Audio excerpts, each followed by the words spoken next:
কথায় আছে চোরের 10 দিন তো সাধুর একদিন। কেউ প্রতিদিনই কোনো না কোনো প্রতারণার ঘটনা ঘটালে একদিন তাকে সাধুর ফাঁদে পড়তেই হবে। বিশ্বে একে অন্যের সাথে প্রতারণা যেমন হয়, তেমনি পরিবারের সাথে প্রতারণার রেকর্ডও সারা বিশ্বে কম নয়। তবে এবার ইতালিতে এমন এক ঘটনা ঘটেছে যা পূর্বের সকল প্রতারণার ঘটনাকে হার মানাবে।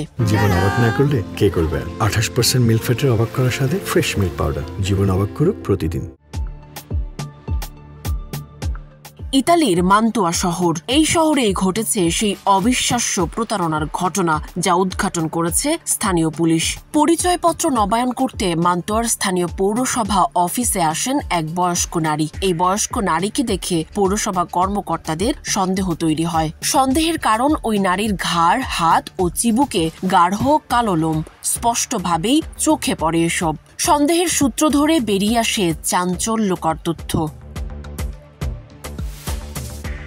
বয়স্ক ওই নারী আসলে নারী নন, বরং 57 বছর বয়সী এক পুরুষ, যিনি মৃত মায়ের ছদ্মবেশে এসেছেন।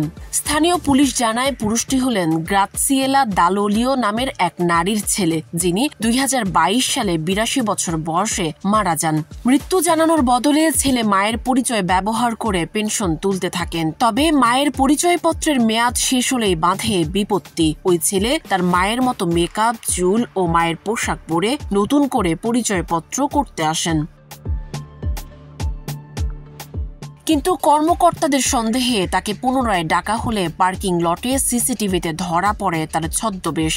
পুলিশ সেখানেই তাকে আটক করে। পরে পুলিশ তাদের বাড়িতে গিয়ে লন্ড্রি রুমের আলমারিতে স্লিপিং ব্যাগে মোড়ানো দালওলিও নামে সেই বয়স্ক নারীর মমিকৃত দেহ উদ্ধার করে।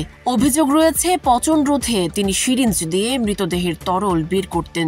যদিও এই ঘটনায় জড়িত ছেলের বিরুদ্ধে লাশ গোপন, রাষ্ট্রকে প্রতারণা, ছদ্মবেশ ধারণ এবং নথি জালিয়াতির মামলা হয়েছে। ময়নাতদন্তের রিপোর্টের অপেক্ষায় তিনি বর্তমানে কারাগারে রয়েছেন। তবে আপন মায়ের সাথে এমন ভয়ঙ্কর ঘটনা গণমাধ্যমের শিরোনামে উঠে আসলে সর্বত্র আতঙ্ক ছড়িয়ে পড়ে।